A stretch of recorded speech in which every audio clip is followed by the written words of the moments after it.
Ya, listo. Claro, ya. Como les había dicho, vamos a iniciar con lo que viene a ser el tronco encefálico. Vamos a tener en cuenta que está dividido en tres estructuras: mesencéfalo, puente de Barolio y bulbo raquídeo. Vamos a tener en cuenta, sí, chicos, vamos a tener en cuenta que se va a caracterizar porque a nivel de mesencéfalo, o a nivel de bulbo raquídeo, vamos de abajo hacia arriba. El bulbo raquídeo es también llamada médula oblongada. Esta estructura que observamos acá abajo se van a originar los pares 8, 9, 10, 11 y 12. ¿Listo? Los pares 8, 9, 10, 11 y 12. Y sobre todo, recuerda que el par craneal, y es donde nos vamos a demorar un poquito explicándote, el par craneal 8 viene a ser o viene a tener dos ramas, una rama vestibular y una rama coclear. ¿Listo? También se va a encargar de transmitir impulsos sensitivos y motores, y sobre todo que vamos a observar que está entre las demás partes el encéfalo y la médula espinal. Entonces, se va a presentar centros reflejos vitales que regula, por ejemplo, la frecuencia cardíaca, la respiración conjuntamente con la protuberancia anular y el diámetro de los vasos sanguíneos. Entonces, además presenta otros centros reflejos que coordinan la deglución, el vómito, la tos, el estornudo y el hipo. Es por eso que cuando un niño, por ejemplo, se cae de cabeza y se rompe, no, se lastima o se topa el bulbo raquídeo, y siempre cuando va al hospital le hacen la prueba de la tolerancia para ver si presenta o no presenta vómitos y cuántos vómitos presenta en la hora o cuánto tiempo puede retener el agua antes de vomitar, ¿no? Eh, Se conoce al bulbo raquídeo también como el centro de la respiración. No te olvides de eso, centro de la respiración. Y obviamente es ayudado por la protuberancia anular, o también llamada puente de Barolio. Entonces, ¿qué estructuras o centro de qué vamos a encontrar acá? Vamos a encontrar, por ejemplo, de los pares craneales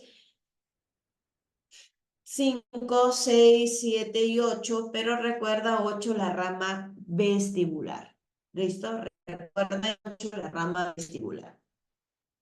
También vamos a observar que contienen las áreas neumotáxicas y apneústicas, áreas que regulan la frecuencia respiratoria y limitan o aumentan la inspiración. ¿Listo?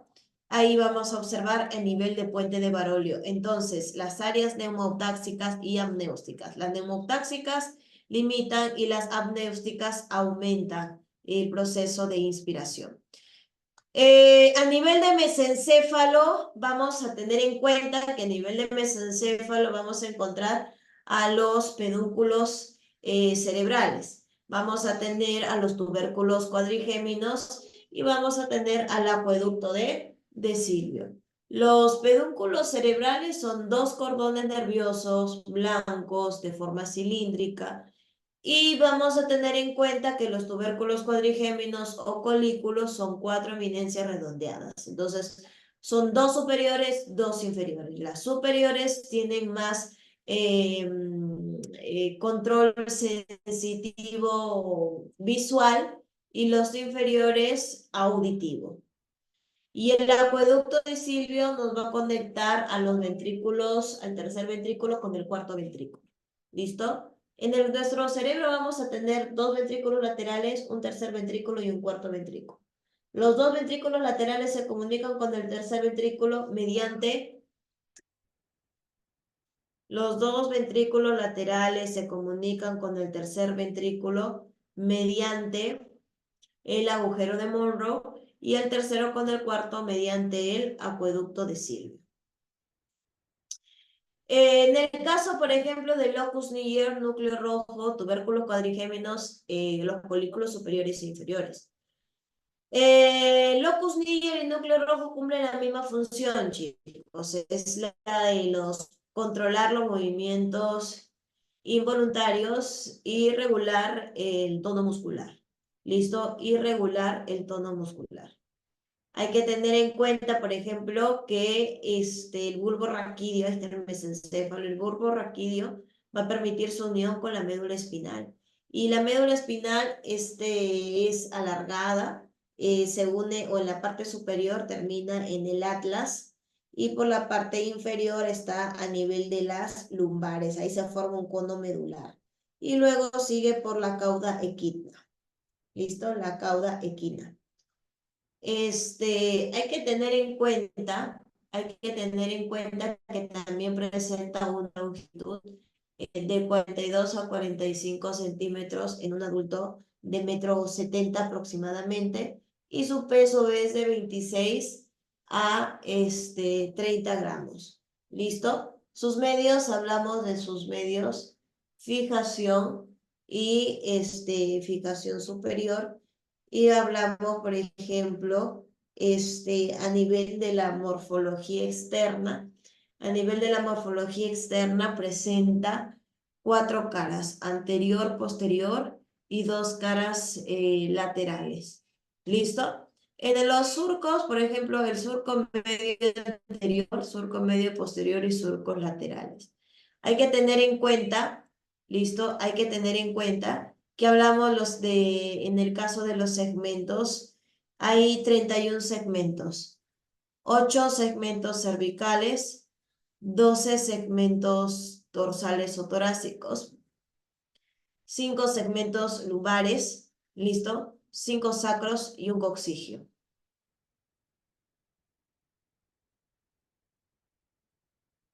Cada uno de estos, de cada uno de estos segmentos va a emerger en un par de nervios raquídeos.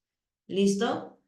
Vamos a tener en cuenta también a la sustancia gris. Vamos a tener en cuenta, en este caso, a las astas anteriores, a las astas posteriores y astas laterales. ¿Listo? Comisura gris. Vamos a tener en cuenta a la parte periférica, la parte que está rodeada de sustancia gris y se divide de cordones anteriores, laterales, posteriores. Vamos a observar que forma la comisura blanca. Aquí tenemos, mira, el epéndido, conducto del epéndido, sustancia blanca, y por la parte interna tenemos a la sustancia gris. ¿Listo? A la sustancia gris. Hay que tener en cuenta, que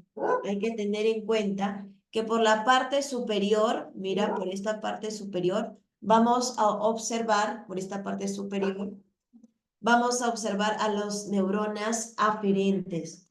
Las neuronas aferentes, neuronas sensitivas, listo, las neuronas que nos van a traer la información. Listo, neuronas que nos van a traer la información sensitiva. También vamos a tener en cuenta, listo, también vamos a tener en cuenta, por ejemplo, también vamos a tener en cuenta, por ejemplo,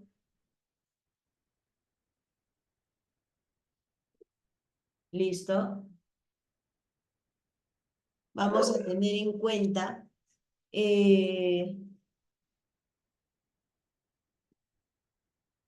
listo, que acá vamos a contar un nervio, una estructura nerviosa, ¿cómo se podría decir? Una estructura nerviosa, a ver, a ver, a ver, listo, a ver, a ver, a ver, aquí está.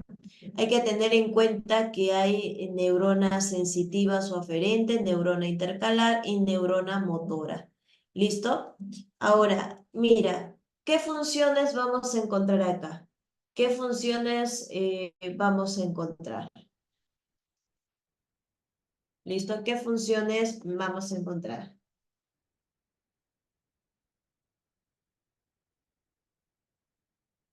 Vamos a tener en cuenta, por ejemplo, que encontramos al acto reflejo y al arco reflejo. El acto reflejo es una respuesta inmediata. es un órgano efector, hablamos de un músculo o una glándula de manera involuntaria ante un estímulo. La formación nerviosa también del acto reflejo viaja por el conducto nervioso denominado arco reflejo. Entonces, chicos, mira que cuando ustedes dan un pequeño estímulo al tendón rotuliano, el pie ¡pum! Se levanta y a esa acción, a esa respuesta inmediata, se le conoce como acto reflejo. Y el arco reflejo es el circuito. Aquí está el receptor, nervio celular aferente, neurona aferente, neurona intercalar, neurona eferente, hasta el órgano efector. ¿Listo? Entonces, hay que tener en cuenta también, chicos, hay que tener en cuenta que cuando hablamos de arco reflejo, vamos a tener en cuenta a todo este circuito nervioso. ¿Listo? Vamos a tener en cuenta a todo este circuito nervioso. ¿Ya, chicos?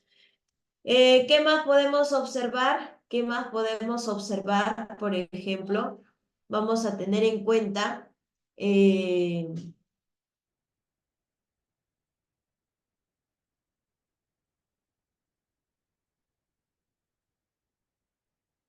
¿Listo?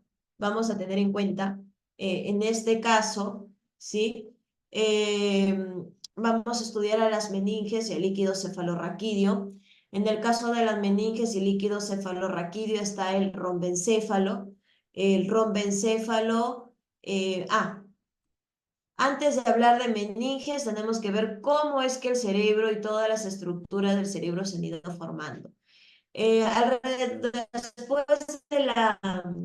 después de la, chicos, después de la fecundación, vamos a observar que se han formado tres estructuras. Alrededor de la tercera semana, tres vesículas, el rombencéfalo, mesencéfalo y prosencéfalo.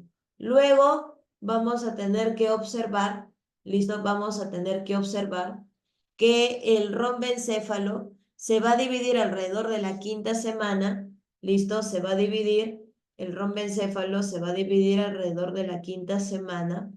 Eh, Vamos a observar que se va a dividir a nivel de, a nivel de metencéfalo y mielencéfalo. ¿Listo? Metencéfalo y mielencéfalo. Entonces, el mesencéfalo sigue como mesencéfalo y vamos a tener en cuenta que el prosencéfalo ya se divide en diencéfalo y telencéfalo. ¿Listo? Ya se divide en prosencéfalo, en diencéfalo y telencéfalo. Entonces, a nivel del telencéfalo, tenemos a la corteza cerebral, a los ganglios cerebrales y al sistema linfático. A nivel de diencéfalo está el tálamo, hipotálamo y epitálamo. A nivel de mesencéfalo está el mesencéfalo y a nivel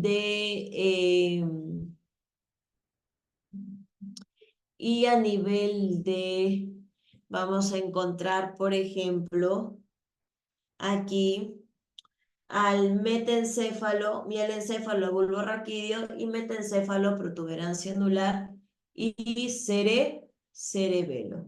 ¿Listo? Protuberancia anular y cerebelo.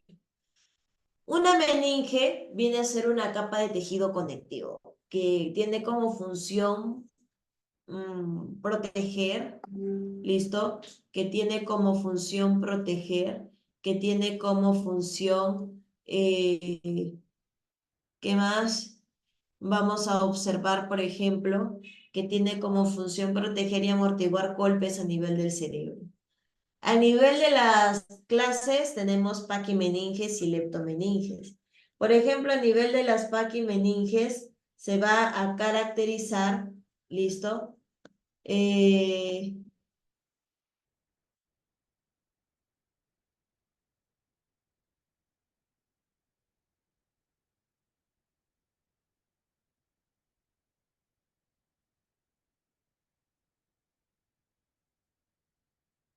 ¿Listo? se va a caracterizar, ¿listo? Se va a caracterizar porque va a presentar, por ejemplo, acá, va a presentar paquimeninges, eh, bueno, a nivel de paquimeninges tenemos a la dura madre, ¿listo? Tenemos a la dura madre, ¿listo? Sábado a y la leptomeninge aracnoides y pía madre. ¿Listo? La dura madre, ¿listo? La dura madre,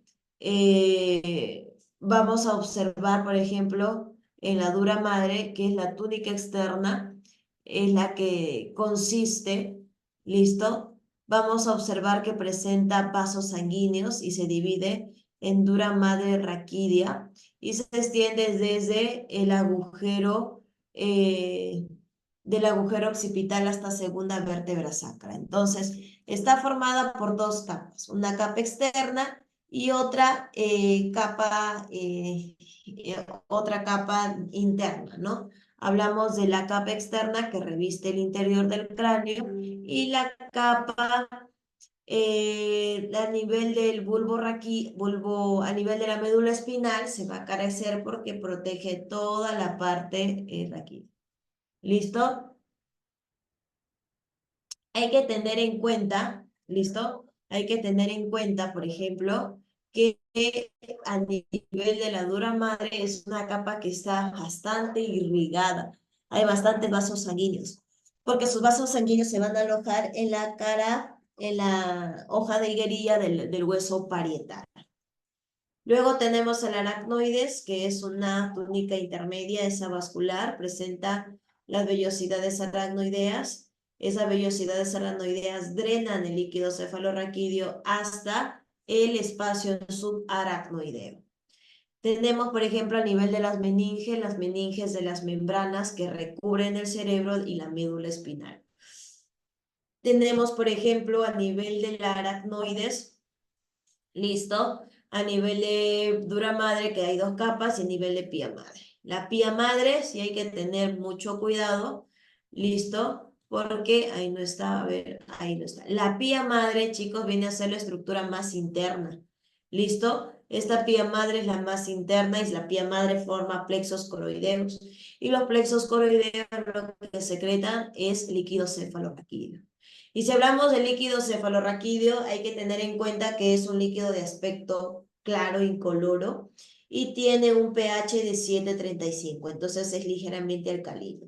Entre el 30 y 40% del líquido cefalorraquídeo se encuentra en los ventrículos y el resto en el espacio subaracnoideo. Entonces, si hablamos de la formación del líquido cefalorraquídeo, es formado por los plexos coroideos, por las redes capilares, revestidas por las células ependimiarias y se encuentran ubicados en los ventrículos encefálicos. Entonces, diariamente secretan 500 mililitros de líquido cefalorraquídeo, pero se recambian 3 veces al día. Hay que tener en cuenta, por ejemplo, aquí que cumplen una función, disminuyen las fuerzas de choque, ¿listo? Y si hablamos, sirven para los análisis médico-terapéuticos, ¿no? Para función lumbar y también para descartar meningitis. A nivel del sistema nervioso periférico, ahí vamos a tener nervios raquídeos y craneales. Los nervios raquídeos son 8 pares, 8 cervicales, 12 dorsales, 5 lumbares, 5 sacros y un coxigio. ¿Listo? Hay que tener en cuenta que hay 31 pares de nervios. Hay que tener en cuenta que son 5 sacros, hay ganglios espinales, poseen sus propios. Hablamos de meninges, pie madre, aracnoides, dura madre. Forman plexos, por ejemplo, la cervical 1 a la 4 forman el nervio frénico que inerva el diafragma. Del plexo braquial, del de cervical 5 a la dorsal 1, forma un nervio radial, ¿listo? Inerva los músculos extensores del brazo, antebrazo, mano. Y del lumbar 1 al lumbar 4 hablamos del nervio obturador. Inerva los músculos aductores y asegura la sensibilidad de la cara interna del músculo. A nivel del sacro, tenemos en el lumbar 4, el sacro 4, hablamos del nervio ciático y que inerva los músculos flexores de la pierna. Entonces, hay que tener en cuenta, por ejemplo, acá está la mnemotecnia, por ejemplo, o mamá, papá, traigo minifalda, ahora glúteos van a estar helados. Cosa quiere decir que acá el olfatorio y el óptico son sensitivos juntos con el vestíbulo coclear o auditivo. ¿Listo? Son sensitivos. El olfatorio y óptico nacen o se originan en cada uno de sus órganos sensoriales. Este a nivel de retina y el óptico a nivel de retina y el olfatorio a nivel de mucosa olfatoria.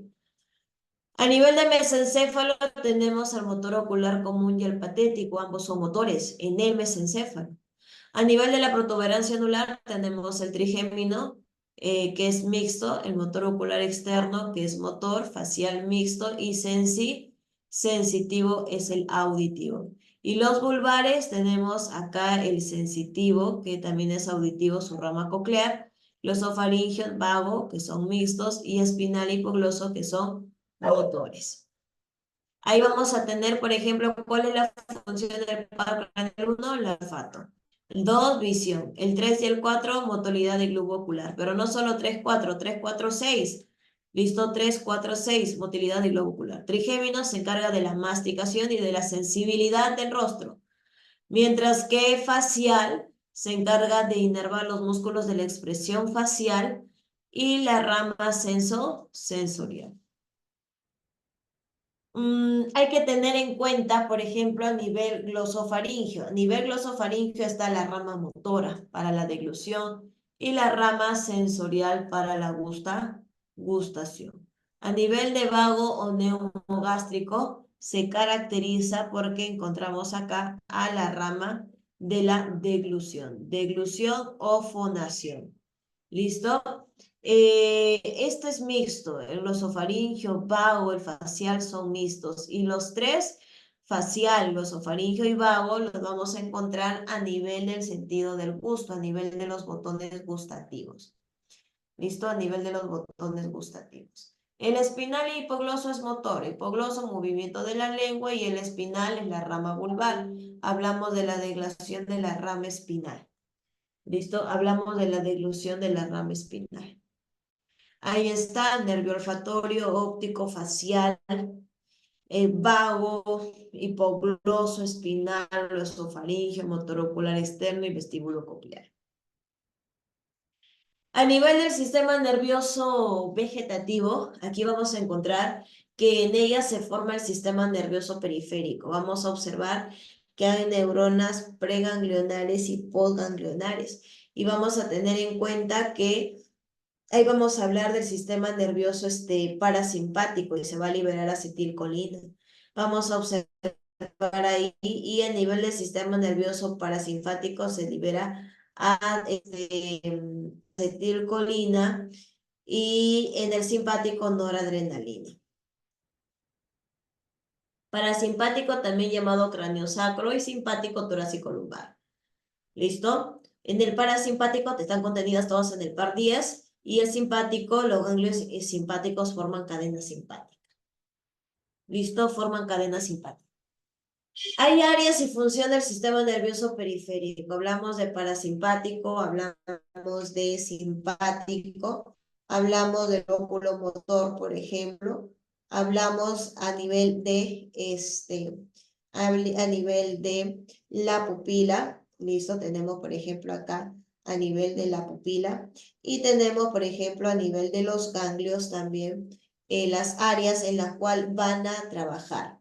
Vamos a tener en cuenta, por ejemplo, vamos a tener en cuenta a nivel de esta estructura, vamos a tener en cuenta las partes. Tenemos, por ejemplo, el simpático y parasimpático, listo, a nivel del globo ocular, la pupila, contracción, midriasis, disminución de la secreción, aumento de la frecuencia cardíaca, aumento de la presión arterial, hablamos de la broncodilatación, hablamos del aumento de la frecuencia respiratoria. En el aparato digestivo hablamos de la disminución de la contracción, inhibición, relajación, y a nivel de vejiga urinaria hablamos de relajación y contracción. ¿Listo? Y en el efecto parasimpático tenemos dilatación, miosis, aumento de la secreción, broncoconstricción, y ahí vamos a observar que la vejiga se va a contraer y los músculos se van a relajar. Eso es correspondiente a lo que es el tejido nervioso. ¿Listo? Tejido nervioso.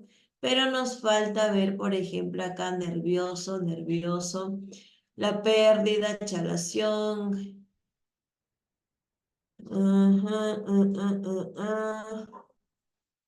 Vamos a ver sentidos. Si no, de una vez vemos los sentidos, procesos ciliares. Ya. Acá, mira, la 65. En la 65 dice, son pares craneales que se hayan relacionados con el sentido de la gustación. ¿Cuáles son los que se hallan con el sentido de la gustación? ¿Ah? Ahí vamos a tener, por ejemplo, habíamos dicho el nervio facial, el nervio glosofaringio, el 7, el 9 y el 10, que es el vago. 3, 4 y 3, 4 y 5. ¿Listo? 3, 4 y 5. Entonces, vamos a tener en cuenta, ¿listo? Vamos a tener en cuenta, ¿qué más? Acá, ¿en qué lóbulo cerebral se halla en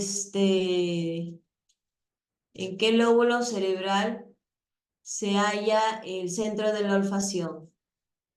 ¿En qué lóbulo cerebral se halla el centro de la olfacción? ¿Mm? En el lóbulo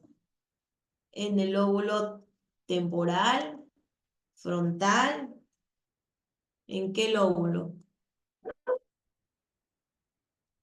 Muy bien, a nivel del lóbulo temporal. ¿Listo? A nivel del lóbulo temporal. Ahí está. Hay que tener en cuenta, dice, ¿en qué lóbulo cerebral se halla el centro de la gustación? ¿En qué lóbulo, chicos, se halla el centro de la gustación? ¿Ah? ¿En qué lóbulo se halla el centro de la gustación? En el parietal. Muy bien, a nivel de parietal. Referente a la olfacción, a ver, referente a la olfacción, vamos a tener en cuenta, por ejemplo, aquí, ¿qué vamos a tener en cuenta referente a la olfacción? Pituitaria, mejor amarilla, ya, ese todavía. Entonces, vamos a tener en cuenta aquí, vamos a abrir la siguiente diapositiva. ¿Listo? Pero vamos a pasarla de manera, profesor, para poder, acá está.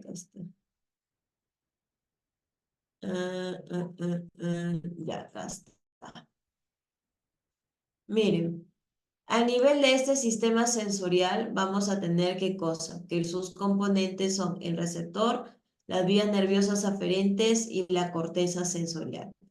Tenemos, por ejemplo, acá a nivel de las sensaciones sensitivas cutáneas. Las sensaciones en realidad son cutáneas, viscerales y propioceptivas. Las sensaciones cutáneas o táctiles, hablamos sensación del tacto, presión y vibración, sensaciones térmicas y sensaciones de dolor.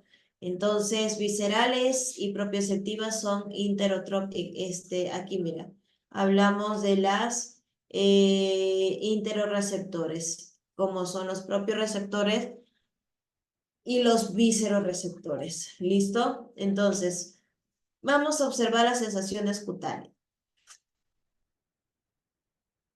A nivel de estas sensaciones cutáneas, chicos, se va a caracterizar porque vamos a presentar lo siguiente. Hay algunos que presentan cápsula y otros que no presentan cápsulas.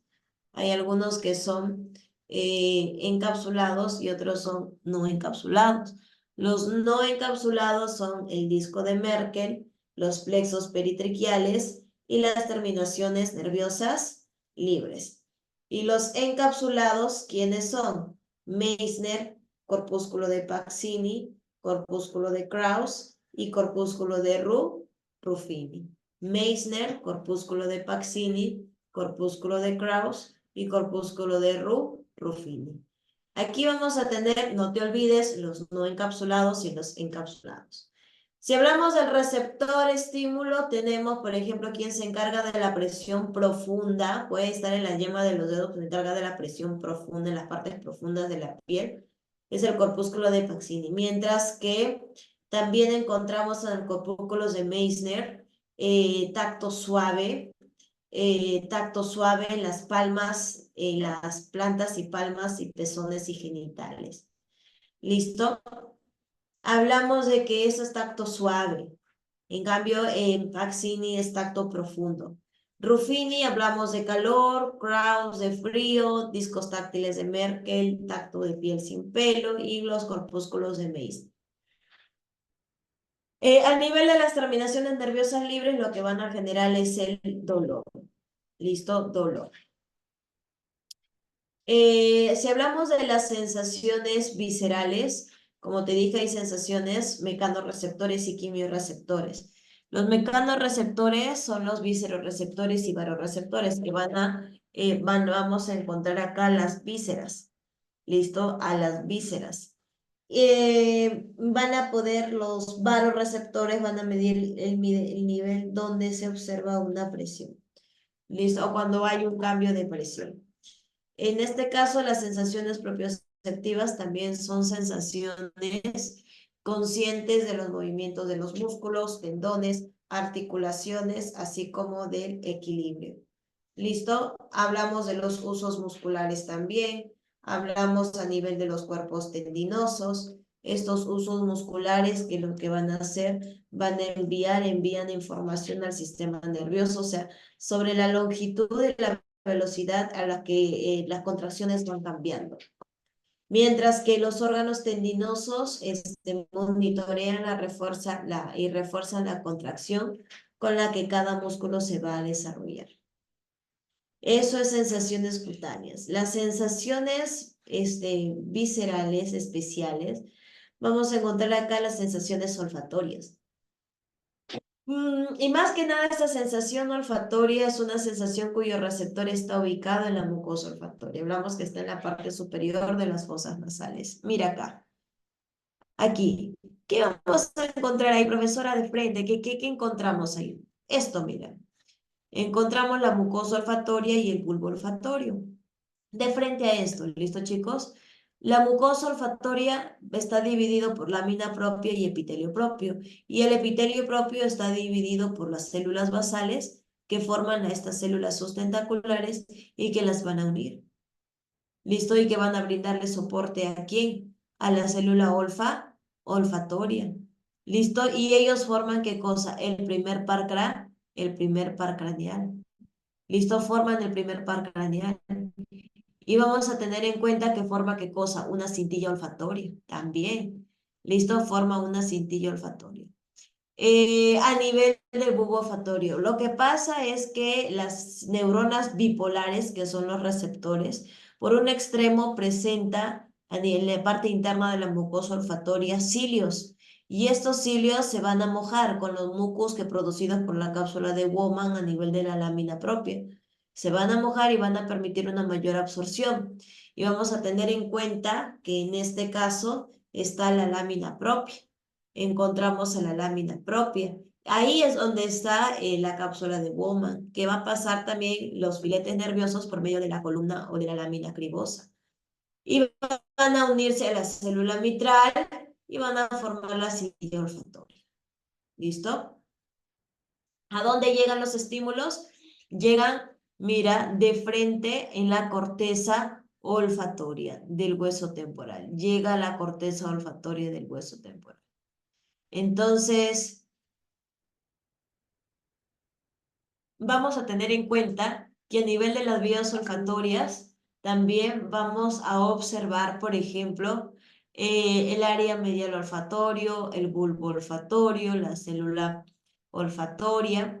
¿Listo? Vamos a tener en cuenta que, por ejemplo, cada sustancia química tiene que cumplir con tres requisitos. Ser volátil, la solubilidad en agua y solubilidad en lípidos. Ser volátil, solubilidad en agua y solubilidad en lípidos. ¿Listo? Son las tres características con las que se puede trabajar. En las sensaciones gustativas, por su parte, ahí vamos a tener al botón gustativo. Y el botón gustativo igual, chicos, miren, tienen sus células basales, sus células sustentaculares y van a formar, ¿qué cosa? Las células neuroepiteliales forman el botón gustativo y como todo botón gustativo tiene un poro gustativo. ¿Listo? Hablamos de par craneal 7, 9 y 10, facial, glosofaringio y vago. Estas estructuras van a permitir y brindar interconexiones a nivel del cerebro. ¿Listo? A nivel del cerebro. Entonces, ¿qué tipo vamos a encontrar acá de papilas gustativas? Las papilas linguales caliciformes son aquellas que son de esta manera y lo vamos a encontrar acá en la B lingual de 8 a 12. Las papilas fungiformes son estas que están en el dorso y punta de la lengua. Vamos a observar, por ejemplo, en el dorso y punta de la lengua, vamos a observar que presentan 5 botones gustativos. Tenemos las filiformes. Estas filiformes se caracterizan porque son las más abundantes, bien, están en toda la lengua, sin embargo, no presentan ningún botón gustativo. ¿Listo? Ninguno. Entonces, si observamos por acá en los 2/3 anteriores de la lengua, ¿listo? Vamos a encontrar al nervio craneal 7. En un tercio posterior de la lengua, vamos a encontrar al glosofaringio.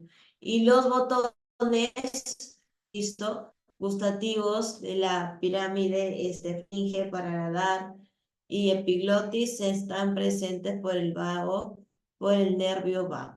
¿Listo? Por el nervio vago. ¿Listo? Formado por el nervio vago. Entonces, ya bueno, en el caso de los sabores, sabes tú, salado, dorso y punta de la lengua, dulce, punta de la lengua, sólido igual. Y